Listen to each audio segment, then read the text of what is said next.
नमस्ते नमस्कार साथियों, स्वागत है आप सभी का आपके अपने YouTube चैनल बायोलॉजी अड्डा में। तो दोस्तों, आपके बायोलॉजी अड्डा के एक अमेजिंग प्लेटफॉर्म पे तहे दिल से स्वागत है। और हाँ दोस्तों, यहाँ पे हम लोग डिस्कस करने वाले हैं आपके इंटरमीडिएट एग्जाम 2024 के एग्जाम में आने वाले जीव विज्ञान के सभी महत्वपूर्ण वस्तुनिष्ठ प्रश्नों को यहाँ पे हम लोग देखेंगे। और हाँ दोस्तों, अगर आप पूरे क्लास को अटेंड कर लिए हैं तो आपका 35 में 35 कहीं नहीं जाएगा, आप 35 या 35 सही करके आओगे। क्योंकि यहाँ पे हम प्रत्येक चैप्टर को डिस्कस करेंगे, प्रत्येक चैप्टर में जितने भी एमसीक्यू बन सकते हैं उन सभी प्रश्नों को हम लोग देखेंगे, ताकि आपका जो एग्जाम हो उसमें 35 का 35 सही हो और आप सही करके आए। क्योंकि दोस्तों, अगर आप 35 से 35 सही कर लेते हैं ना, तो आपके एग्जाम का जो मार्क्स होता है वो ऐसे बढ़ता है, यानी कि हाई हो जाता है। क्योंकि इसमें क्या होता है कि आपको जवाब पता है, आप उसको टिक कर दिए तो आपको 1 नंबर मिलता है। ठीक है, अब जैसे आप लिखते हैं, मान लीजिए 5 नंबर का लिखते हैं, थोड़ा सा उसमें मिस्टेक कर दिए तो आपको 5 में 5 नहीं मिलेगा। लेकिन इसमें अगर आप पूरा का पूरा सही कर देते हैं तो आपको पूरा पूरा मार्क्स मिलेगी, जिससे आपके एग्जाम क्या होगा, नंबर बढ़ जाएगी, आपका मार्क्स बढ़ जाएगी। तो चलिए आपके मार्क्स को बढ़ाने का ही प्रयास करेंगे और आप शुरू से अंत तक जरूर बने रहिएगा। शुरू से अंत तक कहने का मतलब इस वीडियो में ही नहीं, जबकि पूरे सीरीज को आप शुरू से अंत तक देखिएगा। और अगर आप चैनल पर नए हैं तो चैनल को सब्सक्राइब जरूर कर लीजिए। और अगर आपको किसी प्रकार की दिक्कत होती है, कोई समस्या आती है, तो आप कमेंट बॉक्स में कमेंट जरूर कीजिएगा, हम आपके समस्याओं के समाधान के लिए जरूर कुछ करेंगे। तो चलिए क्लास को शुरू करते हैं। और आज का जो हमारा पहला प्रश्न है वो आपके पहले चैप्टर जीवों में प्रजनन से है।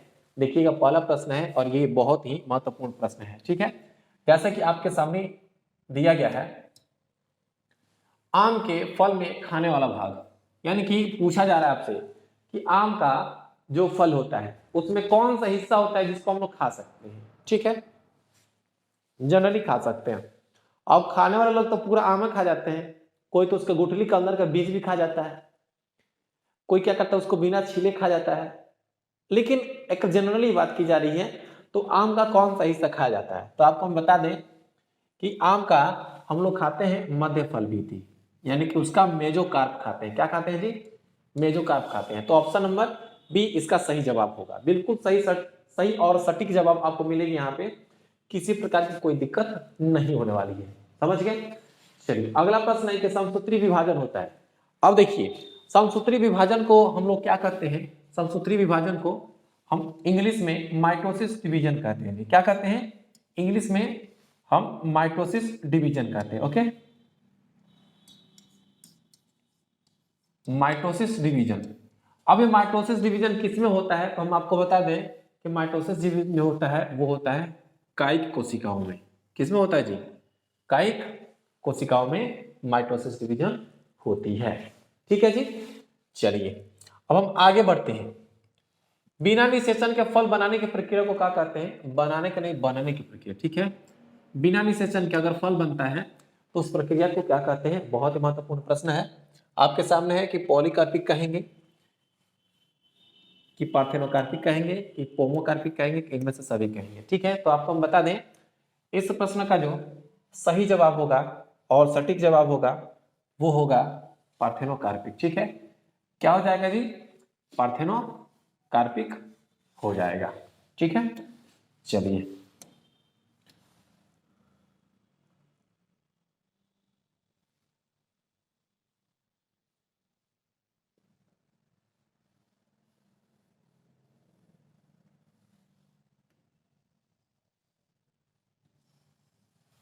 इसका जवाब क्या होगा? इसका जवाब हो जाएगा पार्थेनोकार्पिक। ठीक है, पार्थेनोकार्पिक हो जाएगी। चलिए अगला प्रश्न है कि इनमें से किसमें आंतरिक निषेचन नहीं होता है? आंतरिक निषेचन, आंतरिक निषेचन यानी कि इंटरनल फर्टिलाइजेशन। किसकी बात की जा रही है? इंटरनल फर्टिलाइजेशन की, इंटरनल फर्टिलाइजेशन की बात हो रही है कि नहीं होता है। एक और बात ध्यान रखेंगे दोस्तों, आप प्रश्न को पूरा जरूर पढ़िएगा। अगर आपने आधा अधूरा पढ़ा और मान लीजिए कि प्रश्न में लास्ट में नहीं लिखा रहेगा तो आपकी गलत हो जाएगी। ठीक है, तो आप पढ़ेंगे पहले, उसके बाद जवाब देने का प्रयास कीजिएगा। इंटरनल फर्टिलाइजेशन यहाँ पे देखिएगा नहीं होता है। पक्षी में, मेढक में, स्तनपायी में, तो याद रखिएगा ये मेढक में आंतरिक निषेचन की प्रक्रिया नहीं होती है। अगला प्रश्न है कि द्विविखंडन, द्विखंडन एक प्रकार का क्या है, तो आपको हम बता दें द्विखंडन या जिसको हम लोग बाइनरी फिजन कहते हैं, एक प्रकार का अलैंगिक प्रजनन का एक माध्यम है। ठीक है, चलिए इनमें से कौन अंडज है? अंडज कहने का मतलब हुआ दोस्तों कि कौन क्या करते हैं, अंडे देते हैं। कंगारू, गाय, एकिडना, इनमें से कोई नहीं। तो आपको हम बता दें एकिडना क्या करता है, तो अंडा देने वाला जीव है। ठीक है, अगला प्रश्न क्या है कि इनमें से, ध्यान समझिएगा कि इनमें से कौन है, इनमें से पूरे जीवन काल में, हाँ, इनमें से कौन ऐसा जीव लिखा हुआ है, पौधा लिखा हुआ है जो अपने पूरे जीवन काल में क्या कर सकता है, तो एक ही बार उसमें पुष्प लगते हैं। उसके पूरे जीवन काल में एक ही बार पुष्प लगते हैं। इनमें से पूरे जीवन काल में एक ही बार पुष्पित होते हैं, तो वो कौन है, तो याद रखिएगा वो है बांस। बांस एक ऐसा यहाँ पे पौधा है, या कह सकते हैं पौधा ही है, जो कि क्या होता है, अपने पूरे जीवन काल में एक ही बार इसमें फूल खिलते हैं। चलिए अगला देखते हैं, निम्नलिखित में कौन द्विगुणित है। अब देखिएगा द्विगुणित यानी कि जिसको हम लोग कहते हैं डिप्लॉयड। ठीक है, क्या कहते हैं जी, डिप्लॉयड कहते हैं। एक और बात ध्यान रखेंगे, आप क्या करेंगे, आप हैप्लॉयड स्ट्रक्चर, ठीक है, फिर डिप्लॉयड स्ट्रक्चर, फिर ट्रिप्लॉयड स्ट्रक्चर,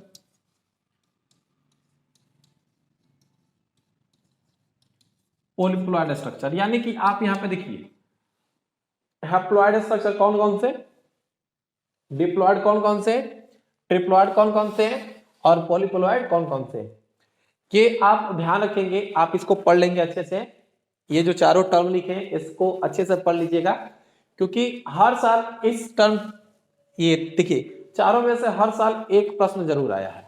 ठीक है, तो इस बार भी आने की संभावना है, ज्यादा कुछ नहीं है, आपको बस याद रखना है कि कौन एक गुणित यानी कि हैप्लॉयड होता है, कौन डिप्लॉयड होता है, कौन ट्रिप्लॉयड होता है, कौन पॉलीप्लॉयड होता है। आप इसको एक बार देख लेंगे।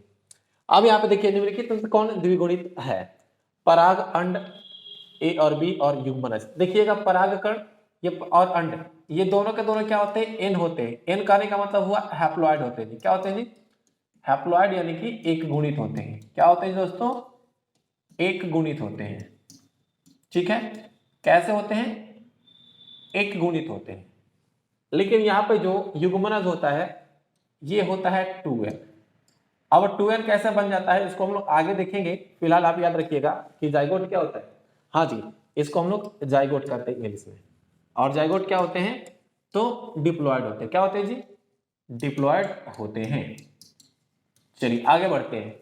किस फल का बीज चोल खाया जाता है, यानी कि बीज के ऊपर का आवरण, कवरिंग खाते हैं। ठीक है, तो है शरीफा, लीची, जायफल। हम लोग तीनों का बीज चोल खाते हैं, ऑप्शन नंबर डी। और हाँ जी, किस फल का कौन सा हिस्सा खाया जाता है, ये भी आपके एग्जाम के लिए अति महत्वपूर्ण है, अति महत्वपूर्ण है, आपके एग्जाम में पूछी जाएंगी।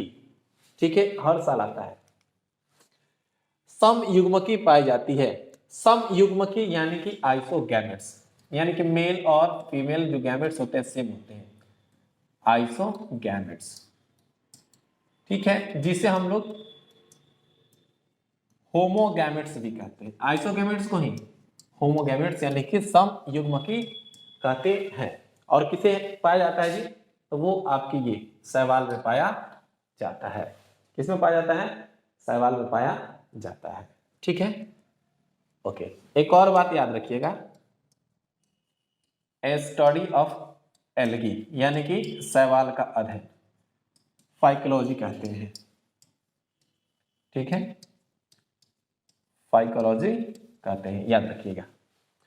अंड प्रजक, अंड प्रजक यानी कि ओविपेरस की बात की जा रही है। किसकी बात की जा रही है दोस्तों, ओविपेरस, यानी कि वैसे जीव की बात की जा रही है जो कि क्या करते हैं, जो अंडे देते हैं। ठीक है, क्या करते हैं जी, अंडे देते हैं, उनकी बात की जा रही है यहाँ पे, अंडे देने वालों की।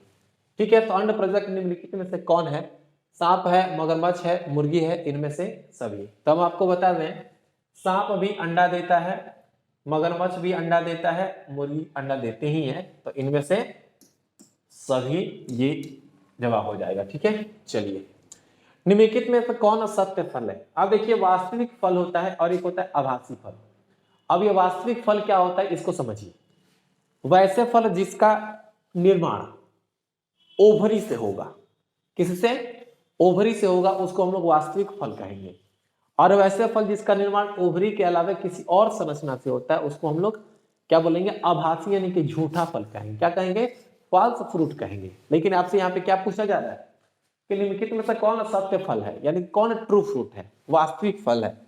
क्या सेब है, नाशपाती है, काजुला है कि नारियल है? तो हम आपको बता दें सेब, नाशपाती और ये जो काजुला है ये सभी के सभी क्या हैं? तो ये सभी के सभी असत्य फल हैं। क्या है जी? असत्य फल है, क्योंकि इनका जो विकास होता है वो थैलेमस से होता है, या कह सकते हैं बिना ओवरी के दूसरे संरचनाओं से होती है, बिना ओवरी के।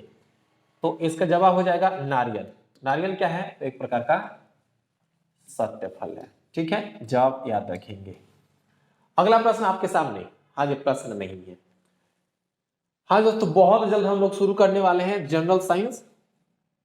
ठीक है, जिसमें हम आपको जीव विज्ञान के जितने भी कंसेप्ट हैं, ठीक है, वो आपके बेसिक से लेकर के हम लोग एडवांस लेवल तक डिस्कस करेंगे। यानी कि दोस्तों हम लोग बीपीएससी यूपीएससी लेवल तक मेंटेन करके आगे बढ़ेंगे। ठीक है, तो अगर आप चाहते हैं कि जीव विज्ञान को अच्छी तरह से हम लोग समझें, उसको हम लोग जाने, पढ़ना नहीं है जाने, जीव विज्ञान को जानना चाहते हैं एकदम पूरा बेसिक से, तो बिल्कुल आपका स्वागत है। हम लोग बहुत जल्द बैच को शुरू कर देंगे। ठीक है, जैसे ही आपका एग्जाम खत्म हो जाएगा हम लोग वहाँ पे जनरल बायोलॉजी शुरू कर देंगे, ताकि आपके एग्जाम की तैयारी में आने वाले जितने भी प्रश्न जीव विज्ञान को एक भी प्रश्न ना छूटे। और हाँ दोस्तों, जीव विज्ञान बहुत ही आसान होता है और ये आपके मार्क्स को बढ़ाने का कार्य करता है। ठीक है, चलिए मिलते हैं, बहुत ज्यादा आएगा। अगला प्रश्न है कि मुकुलन द्वारा जनन किसमें होता है? मुकुलन को याद रखिएगा, मुकुलन को हम लोग कहते हैं बर्डिंग। ठीक है, अब बर्डिंग के द्वारा रिप्रोडक्शन किसमें होता है, यही पूछा जा रहा है। तो मुकुलन के द्वारा रिप्रोडक्शन किसमें होता है? क्या पेनिसिलियम में होता है, कि पारमेसियम में होता है, कि ईस्ट में होता है, कि इनमें से सभी में होता है? तो हम आपको बता दें कि ना ही ये पेनिसिलियम में होता है, ना ही पारमेसियम में होता है। तो होता किसमें है?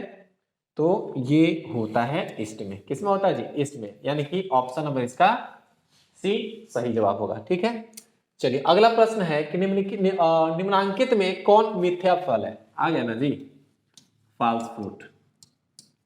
ठीक है, कौन सा फल जी? फॉल्स फ्रूट कौन है? तो याद रखिएगा ऑप्शन नंबर ये ए, यानी कि सेब क्या है? फॉल्स फ्रूट होता है। इनमें द्विविखंडन किसमें पाया जाता है? यानी कि पूछा जा रहा है कि किसमें बाइनरी फिजन, बाइनरी फिजन पाया जाता है। अब एक बात समझिए, बाइनरी फिजन क्या होता है समझिए। मान लीजिए कि ये बैक्टीरिया है और इसका शरीर क्या हुआ है? दो हिस्सों में बट गया। ठीक है, कितने हिस्सों में बटा है? दो हिस्सों में बटा है। ठीक है, इसका शरीर दो हिस्सों में बटा है और इसी को हम क्या बोलेंगे? बाइनरी फिजन कहेंगे। यानी कि दोस्तों इसको हम लोग क्या कहेंगे? द्विविखंडन कहेंगे। ठीक है, तो चलिए देखिए अब यहाँ पे जो ऑप्शन आपके सामने है कि द्विविखंडन किसमें होता है? जलकुंभी में होता है, कमल में होता है, अमीबा में होता है कि सत्व में होता है? तो हम आपको बता दें कि जलकुंभी में ऑफसेट के द्वारा होता है। किसके द्वारा? ऑफसेट के द्वारा होता है। कमल भी जलीय पौधा ही है तो उसमें द्विविखंडन होगा नहीं। अमीबा है और सांप में तो होगा नहीं। तो याद रखिएगा अमीबा में द्विविखंडन होता है। और याद रखिए कि जब कंडीशन विपरीत होगा, यानी कि देखिए जैसे कि अमीबा है ना, समझ लीजिए हम इसको, अमीबा है, कंडीशन क्या होगा? विकट परिस्थिति होगी। ठीक है, अमीबा में विकट परिस्थिति में क्या होता है? बहुविखंडन होता है। क्या होता है? बहुविखंडन होता है। ठीक है, याद रखिएगा जब विकट परिस्थिति होगी, इसकी विपरीत परिस्थिति होगी तो उसमें होगा बहुविखंडन। अगला प्रश्न है कि जेम्यूल्स बनते हैं, थोड़ा सा जेम्यूल्स को देख लेते हैं कि कैसे होते हैं। ठीक है, जेम्यूल्स कैसे होते हैं। ठीक है, जेम्यूल्स आपको इसी प्रकार से होते हैं। आप देखिएगा ऐसे होते हैं, इसमें सेल्स होते हैं।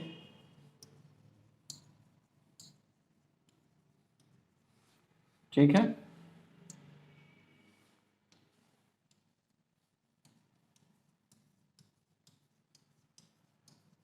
जिन्हें हम कहते हैं आर्कियोसाइट्स।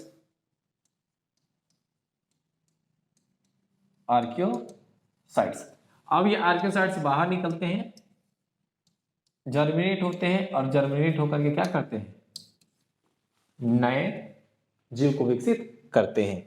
ठीक है, तो जेम्यूल्स किसमें बनते हैं, तो आपको हम बता दें दोस्तों, जो जेम्यूल्स बनता है वो किसमें बनता है, तो जेम्यूल्स जो बनता है वो बनता है स्पंज के अंदर।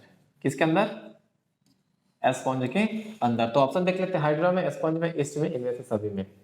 तो किसमें बनता है जी, स्पंज में जेम्यूल्स का निर्माण होता है, आप ध्यान में रखेंगे।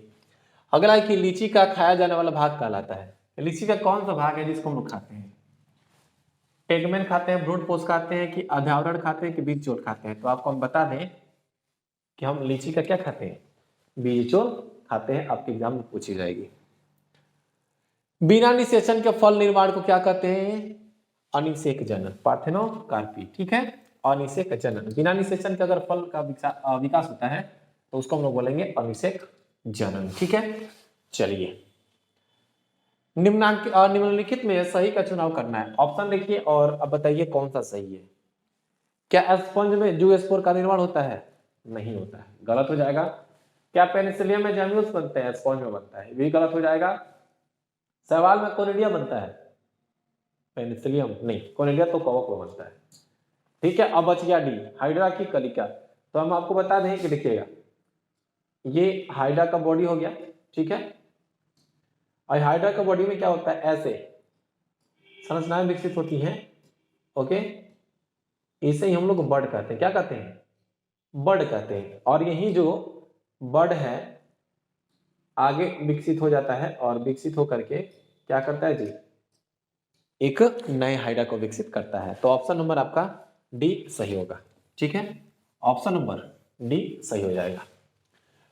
ईख में ग्राफ्टिंग नहीं हो सकती है, क्यों नहीं हो सकती है, काहे नहीं होगी, इस बात को तो जानना है। तो हम आपको बता दें, एक नोट याद रखिएगा हमेशा के लिए कि मोनोकॉट में ग्राफ्टिंग नहीं किया जा सकता है, ग्राफ्टिंग नहीं किया जा सकता है। अब क्यों नहीं किया जा सकता है, आप पूछेंगे ना, क्योंकि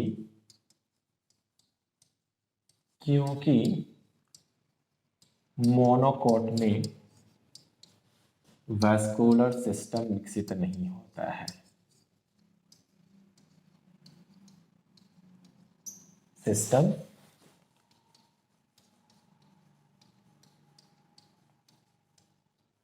विकसित नहीं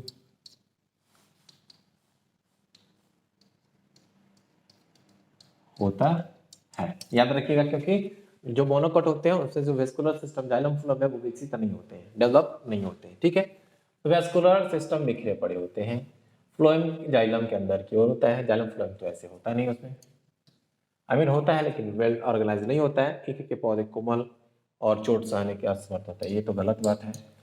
तो याद रखिएगा इसका जो सही जवाब होगा वेस्कुलर बंडल क्या होते हैं, बिखरे हुए पाए जाते हैं। और हाँ दोस्तों, ये नोट आपको क्या कर लेना है, आप इसको याद कर लीजिएगा। अगला प्रश्न आपके सामने, प्रश्न संख्या 21। किसके लिए लैंगिक प्रजनन जिम्मेवार है, यानी कि बताइए इसमें से कौन सा ऑप्शन है जिसके लिए सेक्सुअल रिप्रोडक्शन रिस्पॉन्सिबल है, द्विगुणित अवस्था को बनाए रखने के लिए, कि आइडेंटिकल यंग वंस के लिए यानी कि same to same xerox copy के लिए, कि विकासवाद में कोई भूमिका नहीं होती है, कि एक गुणित अवस्था को बनाना है। तो आपको हम बता दें दोस्तों, विकासवाद में इसकी भूमिका होती है लेकिन इस पर नहीं है, तो गलत हो जाएगा ऑप्शन। हैप्लॉइड अस्तर को बनाने के रखने के लिए तो नहीं बा, ये भी गलत हो जाएगा। और आइडेंटिकल यानी कि जीरोक्स तैयार करने के लिए तो ये भी गलत हो जाएगा। तो ऑप्शन नंबर आपका ए सही हो जाएगा, यानी कि जो 2n कंडीशन है उसको मेंटेन करने के लिए, उस अवस्था को बनाए रखने के लिए लैंगिक प्रजनन की आवश्यकता होती है। ठीक है, आपने पढ़ा जरूर होगा। अब है कि पुदीना, पुदीना गाना सुन है ले लो पुदीना, ये वही पुदीना है। ठीक है, लो पुदीना। तो पुदीना कायिक प्रवर्धन करता है किसके द्वारा? तो आपको हम बता दें दोस्तों, पुदीना में जो कायिक प्रवर्धन यानी कि वेजिटेटिव रिप्रोडक्शन की प्रक्रिया होती है वो होती है शक्कर के द्वारा। किसके द्वारा? शक्कर के द्वारा होती है। ठीक है, आपको याद रखना है किसके द्वारा? शक्कर के द्वारा होती है, जिसको हम लोग हिंदी में अंतःभोजतरी कहते हैं। कुकुर, हाँ जी, जो कुकुर नहीं समझता है वो समझे कि कुत्ता की बात की जा रही है। किसका?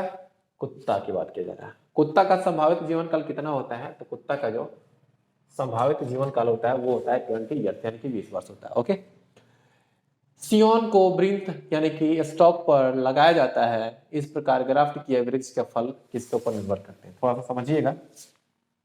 ठीक है, थोड़ा समझिए, देखिए। ओके, ये इसको हम कहेंगे स्टॉक। ठीक है, क्या बोलेंगे? इसको हम स्टॉक कहेंगे। अब इसके ऊपर जो लगाया जा रहा है ना, इसको हम कहेंगे सियोन। अब एक बात बताइए, ये इसमें होता है जड़ वाला और ये तना वाला। ठीक है, जड़ वाला हिस्सा। अब यहाँ पे इसको क्या कर देते हैं हम, इसको बांध करके ना, ऐसे करके इसको हम लोग बांध देते हैं। ओके, चलिए अब देखिए ग्राफ्टिंग का ये टॉपिक से प्रश्न है, स्टॉक है और सियोन है। तो यहाँ पे कह रहा है कि फल किसके ऊपर निर्भर करेगा। तो आपको जाहिर सी बात है, आपको भी समझ में आना चाहिए कि फल किस में लगेगा? सियोन में। अगर सियोन उच्च क्वालिटी का है तो फल भी उच्च क्वालिटी का होगा। तो ऑप्शन नंबर क्या हो जाएगा? ऑप्शन नंबर ए हो जाएगा, यानी कि शाख यानी कि सियोन के ऊपर निर्भर करता है। किसके ऊपर? सियोन के ऊपर निर्भर करता है। ठीक है, अगुणित यानी कि देखिएगा, अगुणित, अगुणित को हम कहते हैं हैप्लॉइड। ठीक है, क्या कहते हैं जी? हैप्लॉइड यानी कि एन। अगुणित कोशिकाओं के संलयन की प्रक्रिया को क्या कहते हैं? यानी कि जब दो अगुणित कोशिकाएं मिलती हैं उस प्रक्रिया को क्या कहते हैं? तो याद रखिएगा दोस्तों, उस प्रक्रिया को हम लोग कहते हैं सिंगेमी। क्या कहते हैं? सिंगेमी कहते हैं। डैश डैश डैश में पतियों के खंडों द्वारा कायिक प्रजनन होता है।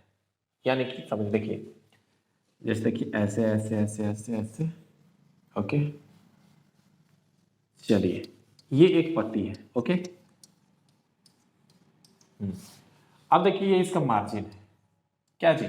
मार्जिन है। ठीक है, ओके, इसका मार्जिन है।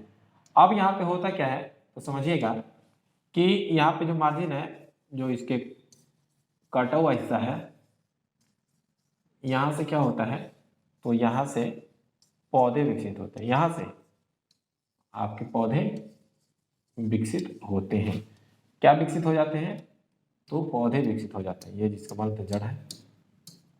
ठीक है, पौधे विकसित हो जाते हैं। यही पूछा जा रहा है आपसे। तो ये किसका है?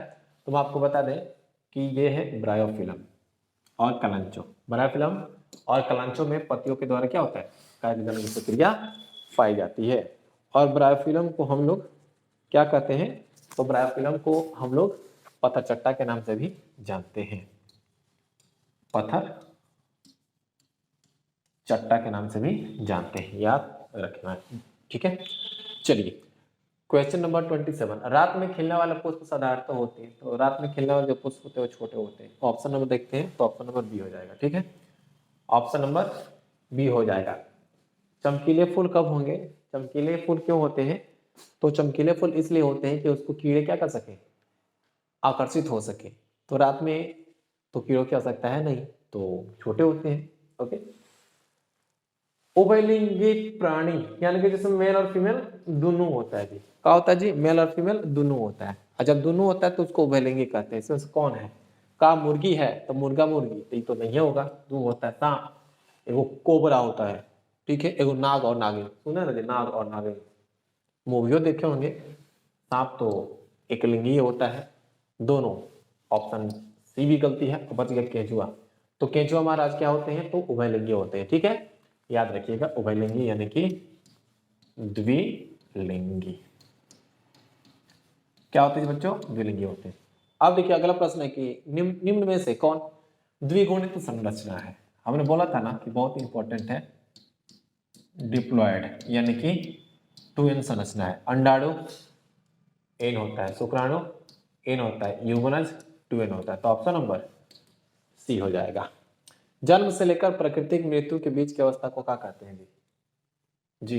इसको हम लोग कहते हैं जीवन काल, और इसको इंग्लिश में हम लोग लाइफ स्पान कहते हैं।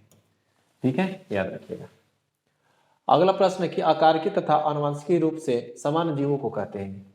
यानी कि देखिएगा, जेनेटिकली और मॉर्फोलॉजिकली, यानी कि जेनेटिक्स भी सेम और मॉर्फोलॉजी भी सेम। अगर सेम है, क्या जी दोनों? अगर सेम है, सिमिलर है, तो क्या कहेंगे? तो उसको हम लोग कहते हैं क्लोन। ठीक है जी, क्या कहते हैं? क्लोन कहते हैं। ओके, याद रखिएगा।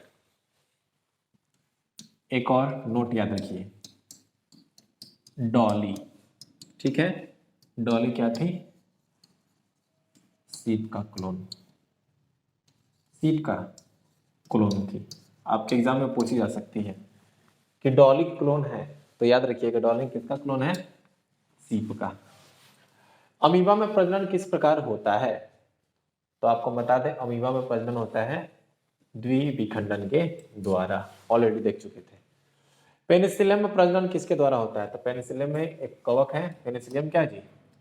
एक कवक है। ठीक है, पेनिसिलियम क्या है? एक कवक है। इससे हमें एक एंटीबायोटिक प्राप्त होती है। ठीक है जी, क्या प्राप्त होती है? एक एंटीबायोटिक, एक एंटीबायोटिक प्राप्त होती है जिसका नाम है पेनिसिलिन। क्या नाम है जी? पेनिसिलिन।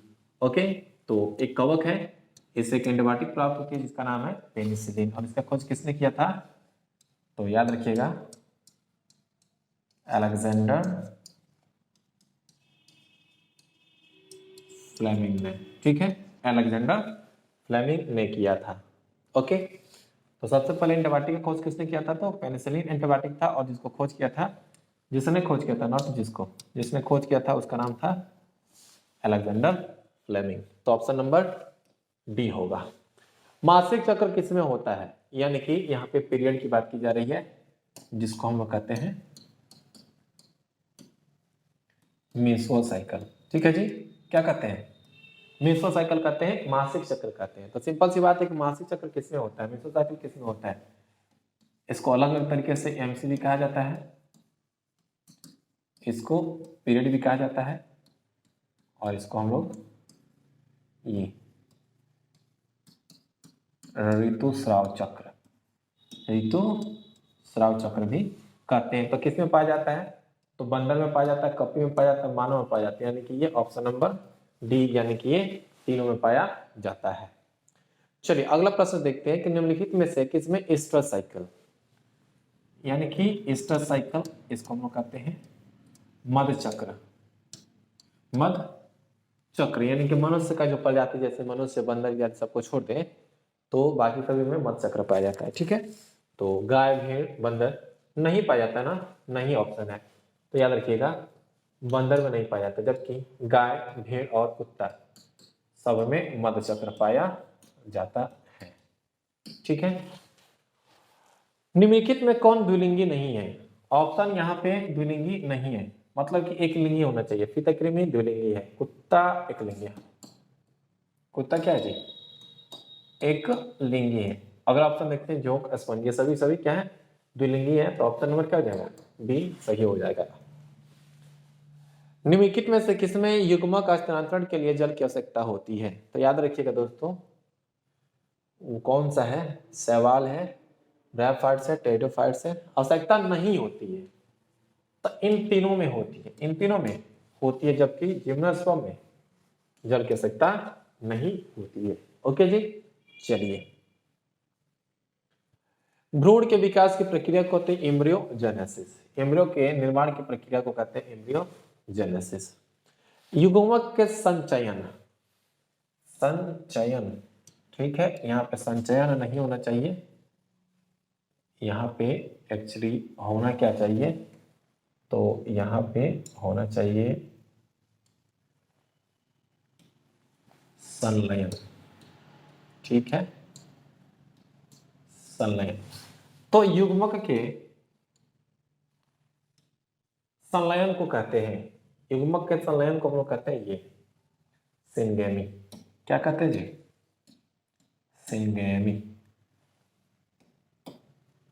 सिंगेमी या निषेचन, ठीक है, या निषेचन या फर्टिलाइजेशन, ठीक है जी, फर्टिलाइजेशन। इनमें से कौन एक लिंगी नहीं है, यानी कि द्विलिंगी खोजना है। फिर चट्टा, कुत्ता, गाय, केंचुआ। केंचुआ क्या जी? केंचुआ है द्विलिंगी, ठीक है जी, क्या है? द्विलिंगी। मानव युग्मक में गुणसूत्र की संख्या, देखिएगा युग्मक की बात की जा रही है। युग्मक कहने का मतलब गैमेट की बात की जा रही है, तो गैमेट में कितने होते हैं? 23 होते हैं, ठीक है। चलिए, और युग्मक क्या होता है? तो युग्मक होता है एम, यानी कि हैप्लॉइड होता है। क्या होता है जी? हैप्लॉइड होता है, याद रखिएगा।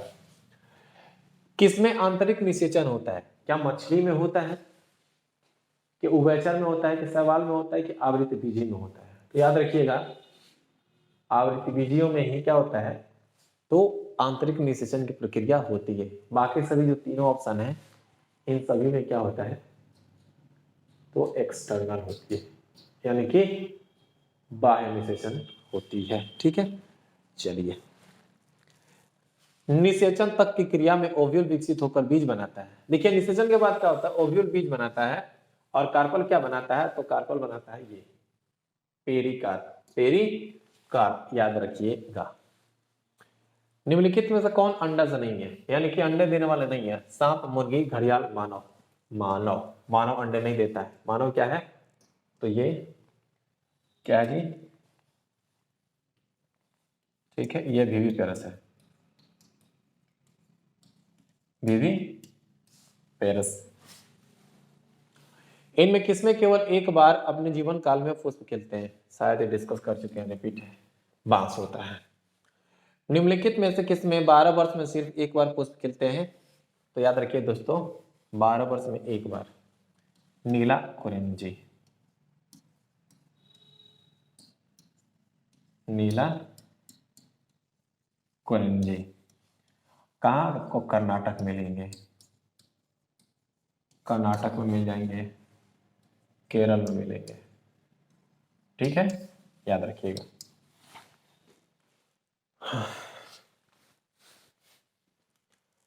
प्रकंद का उदाहरण है, प्रकंद को हम लोग इंग्लिश में राइजोम कहते हैं। तो राइजोम का उदाहरण कौन है? लहसुन है, नींबू है, कि अदरक है, कि प्याज है, ठीक है। लहसुन प्याज तो बल्ब होता है, लहसुन प्याज बल्ब होता है, नींबू में तो बीज होता है, हाँ अदरक हो जाएगा। क्या हो जाएगा? अदरक, प्रकंद अदरक। कलिका रोपण उदाहरण है, यानी कि बर्ड ग्राफ्टिंग किसका उदाहरण है? तो याद रखिएगा बर्ड ग्राफ्टिंग उदाहरण है कायिक जनन का, उत्तक संवर्धन का, लैंगिक जनन का, प्रकीर्णन का, ये कायिक जनन का, ठीक है। चलिए, पेनिसिलियम नामक कवक में अलैंगिक जनन मुख्य रूप से किस संरचना के द्वारा होता है? तो पेनिसिलियम में बता दिया हमने कि कोनिडिया पाया जाता है। क्या पाया जाता है दोस्तों? कोनिडिया पाया जाता है। जैसे देखिएगा, मान लीजिए ये पेनिसिलियम हो गया ना, अब देखिएगा इसका ये हाइफी, ठीक है, हाइफी है। अब इसमें ऐसे ऐसे, ठीक है, ऐसे ऐसे बनेंगे, इसी को हम लोग कहते हैं कोनिडिया, और इसको हम लोग कहते हैं कोनिडियो 4। ओके, चलिए अगला प्रश्न आपके सामने, इनमें कौन ठहरे हुए पानी में उगकर ऑक्सीजन खींच लेता है, यानी कि ऑक्सीजन को ड्रेन कर लेता है। तो आपको हम बता दें दोस्तों, वो है जलकुंभी। ठीक है, इसको हम लोग कहते हैं वाटर हायसिंथ। Water hyacinth. और ये बहुत ही खतरनाक है जी, बहुत ही खतरनाक है। क्यों खतरनाक है? इसको हम बंगाल का आतंक भी कहते हैं। बंगाल का आतंक भी कहते हैं। ठीक है, बंगाल का आतंक कहते हैं, टेरर ऑफ बंगाल। अब क्यों कहते हैं, इसका कारण है, देखिएगा। अगर आप इसको देखेंगे, ये कितना लिखे हैं 6000। 6000 पौधे मात्र क्या कर सकता है ये? 8 महीने में 6000 पौधे विकसित कर सकता है। यानी कि आप किसी रुके हुए पानी के स्रोत में इसको रख देंगे तो ये क्या होगा, 8 महीने में इसके कितने पौधे हो जाएंगे? 60,000। 6000 बोल रहे थे, कितना हो जाएंगे जी? 60,000 हो जाएंगे। यानी कि बहुत ही स्पीड से बढ़ता है। और इसमें कायिक जनन किसके द्वारा होता है? इसमें कायिक जनन जो होता है वो ऑफसेट के द्वारा होता है। ठीक है, किसके द्वारा? ऑफसेट के द्वारा। अभी प्रश्न आएंगे, देख लेंगे। तो इस प्रश्न का जवाब हो जाएगा ए। गेमा द्वारा प्रजनन होता है, तो ब्रायोफाइट्स में गेमा पाए जाते हैं। ठीक है, ब्रायोफाइट्स में याद रखिएगा। और कौन सा ब्रायोफाइट्स? तो उसका नाम है मार्केंसिया। मार्केंसिया, ठीक है, मार्केंसिया। चलिए, एक लिंगता की स्थिति को उल्लेखित करने के लिए किस शब्द का प्रयोग करते हैं? यानी कि एक लिंगी अगर दर्शाना है तो कौन सा शब्द का यूज करेंगे? क्या समयुग्मकी, क्या उभयलिंगी, क्या एक लिंगाश्रयी? तो क्या यूज करेंगे हम लोग? एक लिंगाश्रयी यूज करेंगे एक लिंगी को दिखाने के लिए। द्विनिषेचन का परिणाम क्या होता है? तो थोड़ा सा समझिएगा। ठीक है, आपने ऐसी संरचना पढ़ी है। ठीक है जी, ये क्या है? ये है ओव्यूल। क्या है जी दोस्तों? ओव्यूल है। अब देखिए, यहाँ पे आपको 2-3 प्रश्न क्लियर कर लेते हैं, थोड़ा ध्यान से समझिएगा। ठीक है, देखिए यहाँ पे इसको हम लोग कहते हैं ध्रुवीय केंद्रक, यानी कि पोलर न्यूक्लियस। ध्रुवीय केंद्रक। ठीक है, अब यहाँ पे जो ये बड़ी जो सेल है इसको हम लोग कहते हैं अंड कोशिका, एग सेल। अंड कोशिका। ठीक है, अब थोड़ा सा इधर ध्यान दीजिएगा। ठीक है, यहाँ पे ध्यान देना है।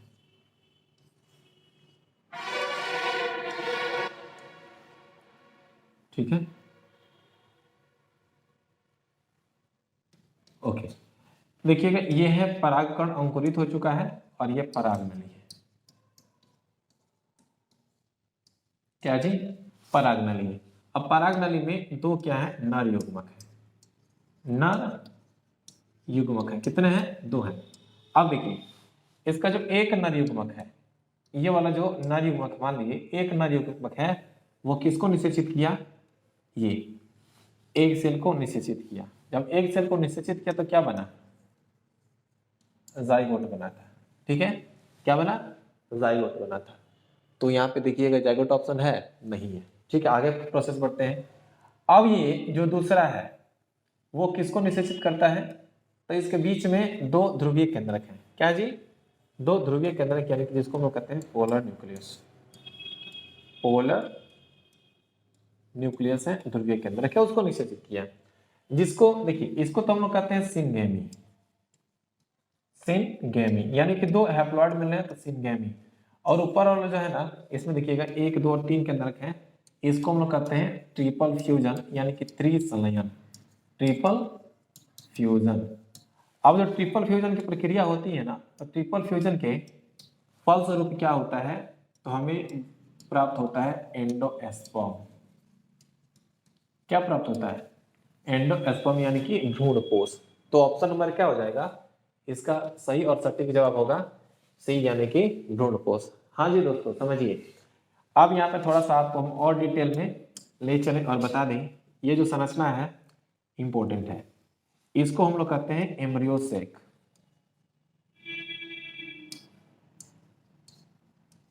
एम्ब्रियो सेक कहते हैं। और आपसे एग्जाम में पूछी जाएगी कि एक परिपक्व एम्ब्रियो सेक में कितने सेल और कितने केंद्रक होते हैं? तो काउंट कीजिए, 1 2 3 4 5 6 1 7, यानी कितने सेल होते हैं? तो 7 सेल होते हैं। अब कहेंगे सर 7 सेल कहां से? एक ये पूरा सेल, देखिए ये एक सेल, ओके, 3 1 सेल, 4 4 3 7, 7 सेल हो गए। केंद्र काउंट कीजिएगा, 1 2 3 3 3 6 2 8, यानी कि 7 कोशिका और 8 आपके न्यूक्लियस होते हैं एम्ब्रियो सेक के अंदर, याद रखिएगा। और ये किस प्रकार का होता है? तो पोलीगोनम, पोलीगोनम टाइप का होता है, ठीक है। एम्ब्रियो सेक कौन सा है? पोलीगोनम टाइप का, याद रखिएगा, आपके एग्जाम में पूछी जाएगी। चलिए, बीजाणुओं द्वारा जन्म करने वाले पौधे जैसे कि मॉर्स, फर्न सामान्यतः किस समूह में आते हैं? तो देखिएगा, इस सभी जो आते हैं वो आते हैं क्रिप्टोगेम्स के अंतर्गत। किसके अंतर्गत आते हैं? मॉस हो गया, फर्न हो गया, ये सभी किसके अंतर्गत आते हैं? तो आते हैं ये क्रिप्टोगेम्स के अंतर्गत, ओके। चलिए, साइकस में परागण होता है, यानी कि पूछी जा रही है 3 कोशिकीय अवस्था में, 4 कोशिकीय अवस्था में, 2 कोशिकीय अवस्था में, 1 कोशिकीय अवस्था में। तो आपको बता दें कि जो साइकस होता है ना, इसमें जो परागण की प्रक्रिया होती है वो किस में होती है? तो 3 सेल्ड स्टेज में होती है। कितने अवस्था में? 3 कोशिकीय अवस्था में होती है। एंथेसिस की परिघटना संबंधित है, एंथेसिस की परिघटना संबंधित है। किससे संबंधित है? परागकण के निर्माण से? बिल्कुल नहीं। वर्तिकाग्र पर परागकण पहुंचना? बिल्कुल नहीं। परागकोश के विकास से? नहीं। तो ऑप्शन नंबर इसका डी तो सही होगा, पुष्प कलिका का खुलना। यानी कि जैसे देखिए, मान लीजिए, ठीक है, ये क्या है? ये बड है, क्या है? ये कली है, बड यानी कि ये कली हो गया। अब ये कली क्या हुआ? तो सिंपल सी बात है, ये कली जब ओपन होगी, क्या होगी? ये कली ओपन होगी, तो मान लीजिए ऐसे संरचना बनी, ठीक है।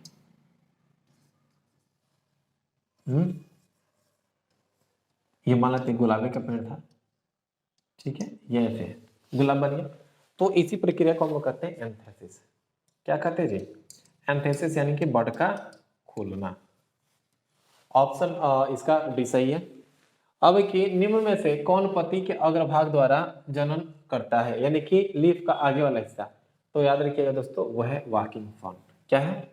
वाकिंग फर्न के में क्या होता है? जो पत्ती का आगे वाला हिस्सा होता है उसे वो प्रजनन क्रिया कर लेता है।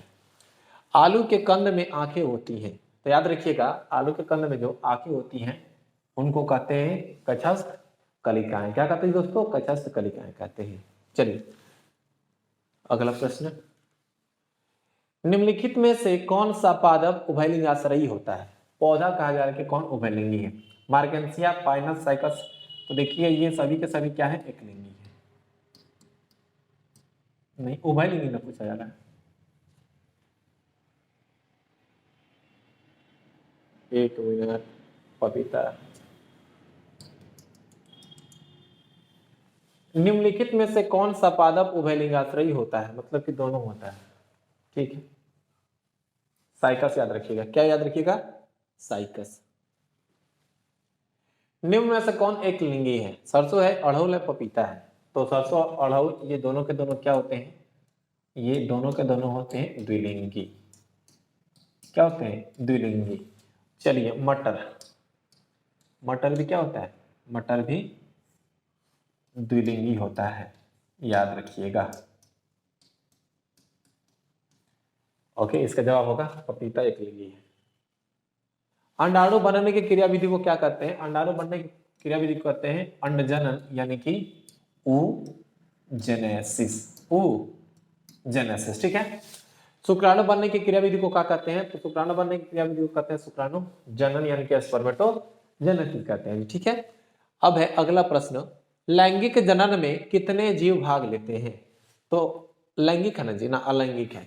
अलैंगिक जनन में कितने जीव भाग लेते हैं? तो एक जीव भाग लेते हैं। ऑप्शन नंबर ए।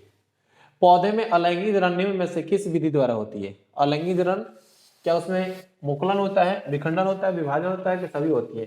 तो ऑप्शन नंबर इसमें एक भी नहीं है, तो डी लिखिए, कोई नहीं, इनमें से कोई नहीं। इनमें से कोई नहीं। कायिक जनन निम्न में से किस प्रकार होता है? जड़ द्वारा, स्तंभ द्वारा, पत्ती द्वारा। तो याद रखिएगा तीनों द्वारा होता है, क्योंकि जड़, ये स्तंभ को तना कहते हैं। इसके कौन से भाग होते हैं? तो वेजिटेटिव भाग होते हैं, कायिक भाग होते हैं, वेजिटेटिव पार्ट होते हैं। तो जो वेजिटेटिव पार्ट के द्वारा प्रजनन की प्रक्रिया होती है उसी को हम लोग कहते हैं कायिक जनन। यानी कि यहाँ पे जो जनन की प्रक्रिया हो रही है किसके द्वारा हो रही है? तो उसके कायिक भाग से हो रही है। तो ये कायिक जनन में भाग लेते हैं जड़, तना और पत्तियां। इनमें से सभी ऑप्शन होगा। ठीक है। आलू में कायिक संचरण किसके द्वारा होता है? और हाँ दोस्तों, इस वीडियो को आप लोग जितना हो सके उतना शेयर कर दीजिए, ताकि इंटरमीडिएट में उपस्थित हर एक बच्चे के पास ये वीडियो पहुंचे और वो भी अपने एग्जाम में 35 का 35 प्रश्न को सही करके आए। ठीक है। चलिए, और अच्छा लगे तो वीडियो को लाइक जरूर कर दीजिएगा। आलू में कायिक संचरण, कायिक संचरण, कायिक संचरण, कायिक संचरण नहीं ना जी, कायिक जनन है। कायिक जनन की बात की जा रही है। किसके द्वारा होता है? पत्तियां, स्तंभ, जड़, तना के द्वारा। स्तंभ यानी कि ये किसकी बात की जा रही है? तना की बात की जा रही है। और आलू क्या है? एक तो तना है। आप एग्जाम में पूछी भी आ सकती है कि आलू क्या है। तो याद रखिएगा आलू एक भूमिगत तना होता है। ठीक है। चलिए, एक ही फल के भीतर पराग कोशों से पराग कणों का वर्तिकाग्र पर पहुंचना, वर्तिकाग्र पर पहुंचना क्या कहलाता है? तो स्वपरागण, परपरागण, अंडोत्सर्ग, निषेचन। तो उसको हम लोग कहते हैं स्वपरागण। ठीक है। अंडाशय से अंडा निकलने की प्रक्रिया को अंडोत्सर्ग कहते हैं। क्या कहते हैं दोस्तों? अंडोत्सर्ग कहते हैं। मानव मादा में अंडे का निषेचन कहाँ होता है? तो मानव मादा में अंडे का निषेचन होता है फैलोपियन नलिका में। मानव नर में शुक्राणु भंडारण किस जनन अंग में होता है? तो वो है वृषण एपिडिडाइमिस है। ठीक है जी, एपिडिडाइमिस है। युग्मक में गुण सूत्र का सेट होता है n 2n 3n, ये n होता है जी। अलैंगिक जनन में जीवधारियों की उत्पत्ति कितने जनकों के भाग लेने से होती है? रिपीट क्वेश्चन हो गया। ठीक है, ऑप्शन नंबर इसका ए सही है। माता द्वारा दिए गए युग्मक और पिता द्वारा दिए गए युग्मक के संलयन से क्या बनता है? तो जाइगोट बनता है। क्या बनता है जी? जाइगोट बनता है। और जाइगोट को हम लोग हिंदी में कहते हैं युग्मनज, यानी कि इसका ऑप्शन होगा बी। ठीक है, ये zygote. Okay, option number B. वह प्रक्रिया जिसके द्वारा नर युग्मक एवं मादा युग्मक बनते हैं, युग्मक जनन। ठीक है, ऑप्शन नंबर सी हो जाएगा। 3 परत वाली संरचना जिसके अंदर एक नई गुहा यानी कि कैविटी बनती है, जिसको हम कहते हैं आर्किएंट्रियन बन गई है, तो कहलाती है, उसको हम लोग कहेंगे दोस्तों, उसको क्या बोलेंगे? गैस्ट्रोला बोलेंगे। क्या बोलेंगे? गैस्ट्रोला बोलेंगे। ठीक है। चलिए, वह जीव या पौधा जिसके शरीर में नर तथा मादा दोनों प्रकार के जनन अंग पाए जाते हैं उसको द्विलिंगी कहते हैं या उभयलिंगी कहते हैं। Option number C. किस प्रकार के जनन करने वाले प्राणियों में अधिक विभिन्नताएं देखने को मिलती हैं? तो लैंगिक प्रजनन के द्वारा विभिन्नताएं उत्पन्न होती हैं, और लैंगिक प्रजनन के द्वारा विभिन्नताएं उत्पन्न नहीं होती हैं। ठीक है, ऑप्शन नंबर ए।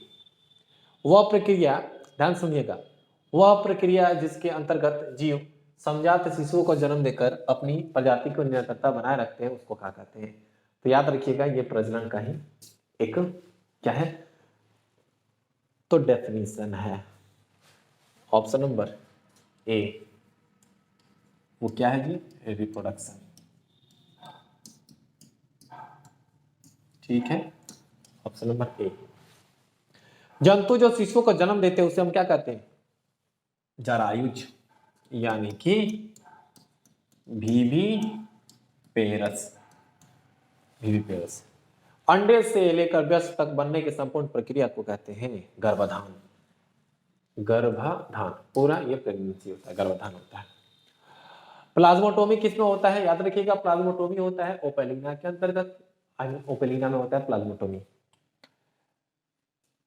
किसी अनिषेचित अंडज से बीज के विकास को कहते हैं, किसी अनिषेचित अंडज से बीज के विकास को कहते हैं viviparous, parthenocarpy, parthenocarpy, parthenocarpy. Option number B. ठीक है, एक बीज पत्र में ग्राफ्टिंग बिरला यानी सफल होता है, यानी कि मुश्किल होता है, क्योंकि उसमें जो वेस्कुलर सिस्टम होते हैं विकसित नहीं होते हैं, कैम्बियम विहीन। ऑप्शन नंबर बी होगा। ठीक है, इफाइरल लार्वा ऑरेलिया में पाया जाने वाला जाता है, इसका निर्माण किस विधि के द्वारा होता है? रीजनरेशन, विखंडीकरण, टूटना, एस्टोबलेशन। याद रखिएगा, एफाइरल जो लार्वा होता है, जैसे देखिएगा मान लीजिए ये उसका बॉडी हो गया, ठीक है, तो ये बॉडी खंड खंड होता है, ठीक है, इसको एस्ट्रोबिला कहते हैं। क्या कहते हैं? एस्ट्रोबिला कहते हैं। तो इससे होता है तो उसको हम एस्ट्रोबलेशन कहते हैं।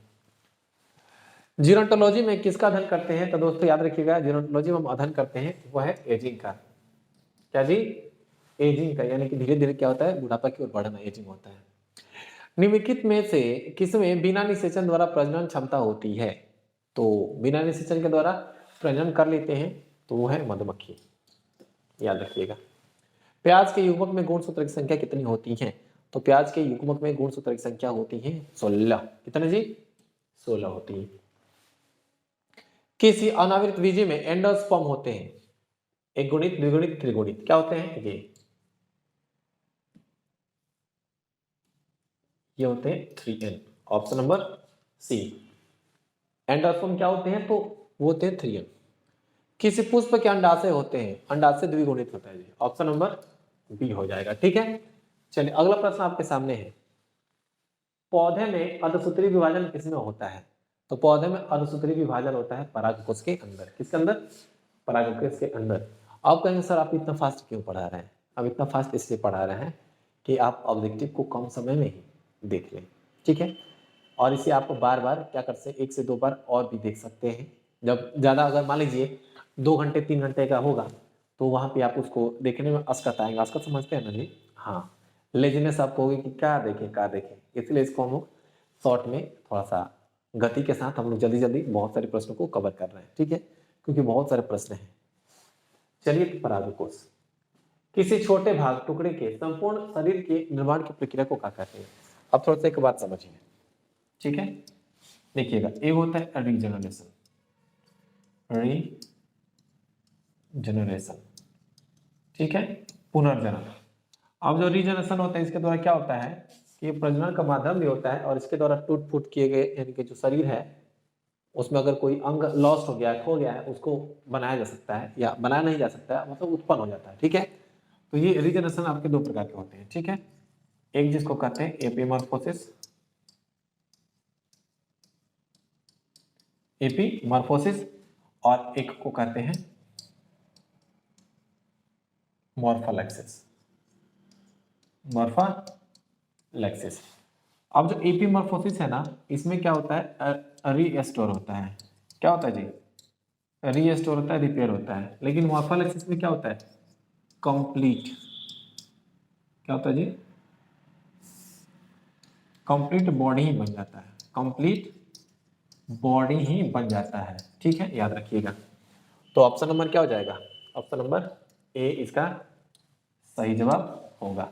ठीक है, चलिए, द्विनिषेचन किसमें पाया जाता है? द्विनिषेचन पाया जाता है एंजियोस्पर्म में, आवृत बीजियों में। ठीक है, आवृत बीजियों में द्विनिषेचन पाया जाता है। ठीक है, आवृत बीजियों में। ओके जी, किसमें पाया जाता है? तो आवृत बीजियों में पाया जाता है। पिस्टिया में कायिक प्रवर्धन किसके द्वारा होता है? जैसे जलकुंभी होता है वैसे पिस्टिया भी होता है। तो जलकुंभी में अगर ऑफसेट से होता है तो पिस्टिया में भी ऑफसेट से ही होता है। घरेलू मक्खी के मियोसाइट में गुणसूत्र की संख्या कितनी होती है? तो घरेलू मक्खी के मियोसाइट में गुणसूत्र की संख्या 12 होती है। कितनी होती है? 12 होती है। ठीक है, निम्नलिखित में से किस प्राणी में ओवोविविपेरिटी देखने को मिलता है? यानी कि अंडे का तो निर्माण होगा लेकिन अंडा बाहर नहीं आएगा, अंडा अंदर ही फूटेगा और उससे बच्चे बाहर निकलेंगे। तो याद रखिएगा वो है रेटल स्नेक यानी रेटल सर्प, और ये आपको रेगिस्तानी इलाकों में पाए जाएंगे। पार्थेनोजेनेसिस पाया जाता है एक्सटोटल लार्वा, मिरासीडियम लार्वा, एस्करिया में, और एस्पोरोसिस्ट और रेडिया लार्वा में। तो ऑप्शन नंबर आपका ये डी होगा, यानी कि एस्पोरोसिस्ट और रेडिया लार्वा में। यदि ध्यान सुनिए, यदि नर अकारकी में मादा से भिन्न हो तो उसको क्या कहेंगे? मान लीजिए कि यहाँ पे देखिए ये फीमेल गैमेट है और मेल गैमेट है, दोनों क्या है, एक दूसरे के बराबर नहीं है, मतलब कि असमान है। क्या है जी, असमान है, तो उसको हम लोग क्या बोलेंगे, उसको हम लोग बोलेंगे हेटेरोगेमी। पीडोजेनेसिस किस लार्वा में पाया जाता है, तो याद रखिएगा पीडोजेनेसिस प्रक्रिया होती है वो फैसियोला में होता है। किसमें होता है, फैसियोला में होता है। किसमें तिर्यक द्विविखंडन पाए जाते हैं, तो वो है सीराटियम। कौन है जी, सीराटियम होता है। और प्लेनेरियम में क्या होता है, तो प्लेनेरियम होता है रीजनरेशन, रीजनरेशन होता है। प्लाज्मोडियम में क्या होता है, तो प्लाज्मोडियम होता है मल्टीपल फ्यूजन, बहु विखंडन। ठीक है, ओके। प्राणियों में यौनावस्था के बाद आता है प्रजनन अवस्था, क्या हो जाएगी, एडोलसेंस के बाद आता है रिप्रोडक्टिव फेज, यानी कि ऑप्शन नंबर बी। निम्नलिखित में से कौन सही क्रम है, कौन सही क्रम है, आप इसको अरेंज कीजिए कि पहले युग्मक का जनन होगा, ठीक है, युग्मक का निर्माण होगा, मिलेगा मतलब कि निषेचन होगा, गैमेट बनेगा, आई मीन जाइगोट बनेगा, जाइगोट के बाद भ्रूण बनेगा। ठीक है, ऑप्शन नंबर सी। होमोथैलिकल मोनोसिस का मतलब समझ लीजिएगा, द्विलिंगी की बात की जा रही है, यानी कि ऑप्शन नंबर ए। तोता का जीवन काल, तोता का जीवन काल, तोता का जीवन काल 140 वर्ष। निम्नलिखित में से कौन सा पौधा द्विलिंगी है? पपीता एकलिंगी, खजूर एकलिंगी, नारियल द्विलिंगी होता है। Option number C. कौन सा द्विलिंगी जानवर है, बताइए आप, कौन सा द्विलिंगी जानवर है? तिचट्टा, केंचुआ, हाइड्रा, जोंक, एस्कैरिस, हाइड्रा, केंचुआ, एस्कैरिस, जोंक, केंचुआ, हाइड्रा, जोंक। Option number A. ठीक है, अगुणित गुणसूत्र किसमें पाया जाता है? अगुणित गुणसूत्र यानी कि हैप्लॉइड, जाइगोट, युग्मक, भ्रूण, बीज, युग्मक में। ठीक है, एन। किसी आवृत्ति बीजी एंजियोस्पर्म में कितने युग्मक परागनलिका में होते हैं? कितने युग्मक परागनलिका में होते हैं? कितने दिखाए थे जी? 2। ठीक है, किस अवस्था में डायोसिस का उपयोग करते हैं? मोनोसिस, डायोसिस। डायोसिस यानी कि एकलिंगी की बात की जाती है। ठीक है, एकलिंगी। बांस जाति में पुष्पन होता है जीवन में एक बार। Option number A. ड्रोसोफिला के मियोसाइट में गुणसूत्र की संख्या कितनी होती है? ड्रोसोफिला के मियोसाइट में गुणसूत्र की संख्या होती है 8। कितने? 8 होती हैं। घड़ियाल एवं फ्लाई का जीवन काल होता है, तो घड़ियाल का 60 होता है और फ्लाई का 1 दिन। इनका ऑप्शन नंबर डी। नोट्स को आंख कहते हैं, जो निम्नलिखित में से किसमें नया पौधा बनाता है? आलू में। किसमें? आलू में। गतिशील सीलिया युक्त बीजाणु को कहते हैं, जो गति करेंगे उसको हम लोग जूस्पोर। क्या बोलेंगे जी दोस्तों? जूस्पोर बोलेंगे। बिल्कुल सही जवाब होगा। यदि दो युग्मक, ध्यान से सुनिए, यदि दो युग्मक देखने में समान लगे तो कहेंगे, जो देखने में समान लगे उसको होमोगैमेट्स बोलेंगे। क्या बोलेंगे जी? होमोगैमेट्स, यानी कि आइसोगैमेट्स। ऑप्शन नंबर ए। मानव के अर्धसूत्री विभाजन, अर्धसूत्री भाजन कोशिका मियोसाइट में गुणसूत्र की संख्या कितनी होती है? 46। अगर पेयर में पूछेगा, अगर पेयर में पूछेगा तो आपको क्या करना है? 23 बताना है। ठीक है, कोई भी प्राणी एक अपवाद को छोड़कर अमर नहीं है। एक अपवाद को छोड़कर अमर नहीं है, तो याद रखिएगा, सिंगल सेल ऑर्गेनिज्म को छोड़कर के कोई भी अमर नहीं है। ऑप्शन नंबर ए। संतान जो लगभग एक दूसरे के आइडेंटिकल हो, साथ ही उनके पेरेंट के भी आइडेंटिकल हो, तो उसको हम कहेंगे क्लोन। क्या बोलेंगे? उनको हम लोग क्लोन कहेंगे। गैमेट के निर्माण को कहते हैं गैमेटोजेनेसिस। ऑप्शन नंबर ए। निम्न में से कौन उभयलिंगाशयी पादप नहीं है, यानी कि द्विलिंगी पादप नहीं है? पपीता है, सरसों है, मक्का है, अड़हुल है, तो पपीता। ठीक है, पपीता एक लिंगी होता है। जब संतति उत्पत्ति एकल जनक के द्वारा होती है तो उसको क्या कहते हैं जी? अलैंगिक प्रजनन। ठीक है, अलैंगिक प्रजनन कहते हैं।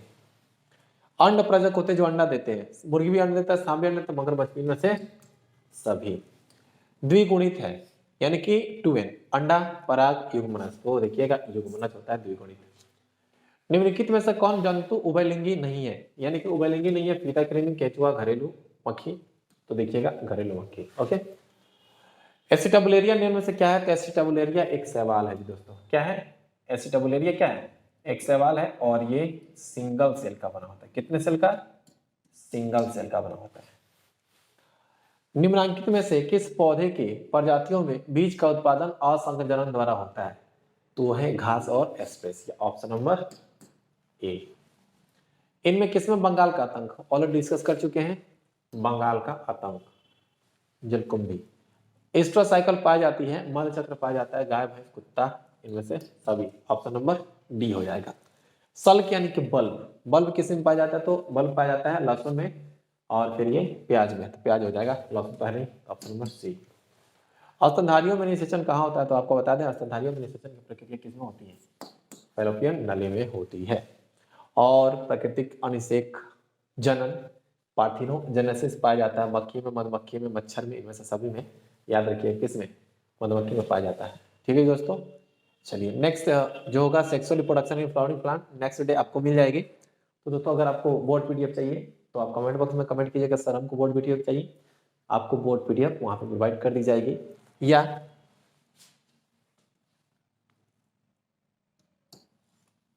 नहीं तो आप यहाँ से क्या कर सकते हैं, तो डाउनलोड कर सकते हैं। टेलीग्राम है, टेलीग्राम पे जाकर के आप सर्च कीजिएगा बायोलॉजी अड्डा हाइफन AK सिन्हा।